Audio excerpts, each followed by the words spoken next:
Bonjour à tous et bienvenue sur Crypto Flash. Aujourd'hui, nous allons parler de plein de choses différentes. On a la baisse des crypto-monnaies, on a des raisons économiques associées à cette baisse, on a aussi plein d'autres choses. On va parler de Terraform Labs, potentiellement possibilité de récupérer de l'argent avec l'affaire UST Luna. Plein de choses à vous dire. On commence avec le cours des crypto-monnaies. Un BTC à 82 800$, moins 0,9%. Ethereum, moins 0,5%, 1800$.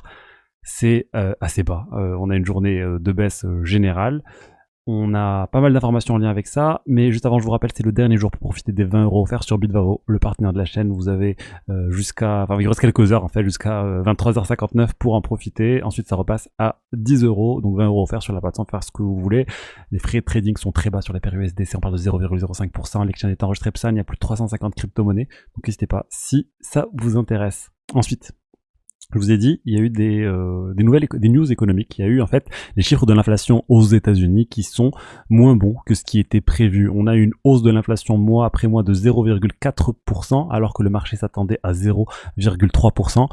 Sur un an aussi, on a 0,1% de plus. Bref, c'est pas de bon augure parce qu'en fait les gens vont, la Fed ne devrait pas du coup tout de suite baisser les taux directeurs avec une inflation qui continue d'augmenter plus que prévu. C'est pas une bonne chose, le marché n'apprécie pas ce type de news. Et espérons que ça change bientôt. L'Ether, je vous ai dit, il est assez bas, il est même au plus bas sur 5 ans. Regardez par rapport au BTC. Si on prend le ratio ETH-BTC, on a atteint 0,02193, c'est 39% de baisse sur l'année. Et sur 5 ans, on est vraiment un plus bas. Bref, c'est assez catastrophique ce qui se passe. J'exagère catastrophique, c'est assez triste, on va dire plutôt. Moi, je reste toujours optimiste sur l'Ether, mais je sais qu'il y a plein de personnes qui n'y croient plus, malgré le fait qu'il y a pas mal de bonnes nouvelles qui arrivent autour de l'Ether. On a Pectra, la mise à jour qui arrive bientôt. On a toujours beaucoup d'activités dans la finance décentralisée. Pour moi, c'est là où il y a une réelle utilité. AV, ça continue d'augmenter. Il continue de générer beaucoup plus d'argent. Ça, c'est un poste de Mark Zeller, donc forcément très orienté AV. Mais AV se porte bien, la DeFi se porte bien. Et Ether, pour moi, il n'y a aucune raison de rester à ces niveaux-là. Mais ça peut durer potentiellement 3 mois, 6 mois, 1 an, même plus potentiellement. Donc oui, est-ce que c'est la fin des cryptos? Est-ce que c'est la fin de l'Ether? Est-ce que c'est la fin du BTC? Pour moi, pas du tout.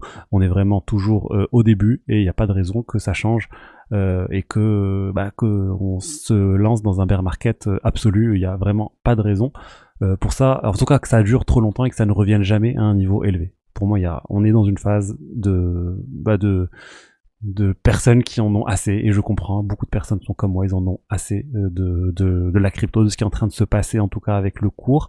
Mais si on regarde les fondamentaux, la technique, l'usage, les développeurs, l'activité quand même globale, la finance décentralisée, il y a plus de 100 milliards de dollars de crypto qui sont en train de travailler, donc quand même il faut rester assez optimiste à ce niveau-là. Ensuite, Terraform Labs.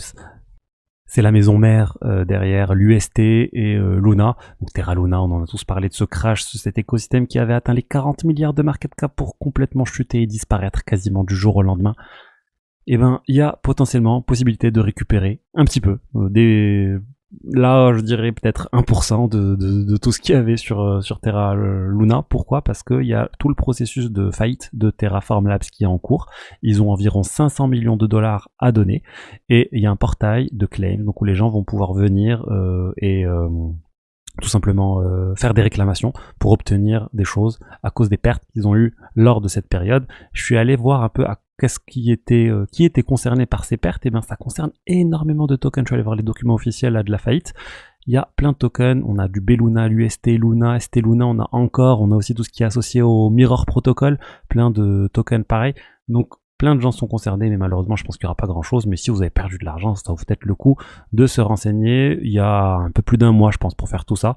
Donc voilà, n'hésitez pas à vous renseigner sur le sujet davantage si ça vous intéresse. Personnellement, j'étais pas du tout exposé à Terra Luna ni à l'UST. Ensuite, Pump.swap, l'exchange lancé par Pump.fun, connaît un beau succès. 2,5 milliards de dollars de volume sur 10 jours. C'est plutôt pas mal, ils ont atteint 14% à peu près des parts de marché des DEX sur Solana.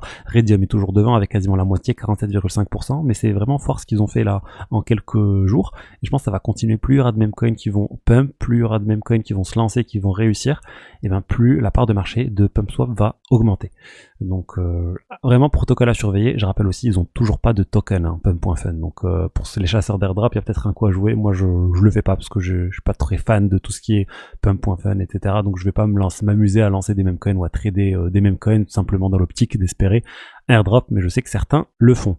Ensuite, Elon Musk vient de dire qu'il n'y aura pas d'utilisation du Dogecoin au sein du gouvernement US, que le fait que son entité s'appelle Doge, Department of Government Efficiency, n'a pas de lien direct avec le Dogecoin. Alors bien sûr, il y a un lien, il s'est inspiré de ça pour créer le nom du département, mais il faut s'arrêter à ça, il n'y aura pas l'utilisation du Doge, donc la crypto a un peu chuté, 3% suite à ça, mais honnêtement pas de raison de s'inquiéter à ce niveau-là. Ensuite, MicroStrategy, ou plutôt stratégie maintenant, est en train toujours d'accumuler du BTC. Ils viennent de racheter 1,9 milliard de dollars, 22 000 bitcoins, ils ont atteint 528 000 bitcoins, mais j'ai trouvé cet article de CoinDesk très intéressant sur les risques associés à la stratégie de stratégie.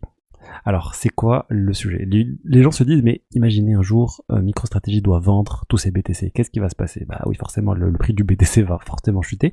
Mais là, ce qu'on apprend, c'est qu'ils ont plusieurs méthodes pour lever de l'argent. Ils ont des méthodes avec des actions qu'ils créent, ils ont des méthodes avec des obligations, ils ont un certain nombre de choses. Et en fait, aucune de ces méthodes ne nécessite la vente directe de BTC. Le pire scénario, c'est en fait que MicroStrategy doivent émettre de nouvelles actions MicroStrategy et diluer les autres actionnaires. Donc pour le cours de MicroStrategy, ça va pas être bon, mais là, il n'y a pas de vente directe du BTC. Mais il y a quand même un risque de vente de BTC, c'est que si les actionnaires sont pas contents, eh ben, ils peuvent décider de virer potentiellement Michael Saylor et de changer la stratégie de MicroStrategy et de se mettre à vendre le BTC pour récupérer tout simplement de la valeur. Imaginez le cours de l'action, le capitalisation de MicroStrategy passe à une décote de 20-30% par rapport au Bitcoin qu'ils ont, et ben il y a des investisseurs qui vont venir et qui vont dire, bah, donnez-nous de la valeur qu'il y a dans MicroStrategy, vendez les BTC, redistribuez-nous tout ça. Donc ça peut arriver. Il a pas le droit de vote majoritaire, Michael Saylor, il a dû perdre ça en créant un certain nombre d'actions. Il pense que c'est pas très grave, mais moi je pense que le pire scénario, il est là, c'est que dilution extrême, investisseurs pas contents, et les activistes qui arrivent et qui disent, oui, vendez les BTC et recréez de la valeur pour nous. Voilà ce que je voulais dire aujourd'hui sur les diverses actualités crypto. J'espère que le contenu vous a plu. Si c'est le cas, n'hésitez pas à liker, commenter, vous abonner. Je vous dis à demain pour la suite. Allez, au revoir, ciao ciao.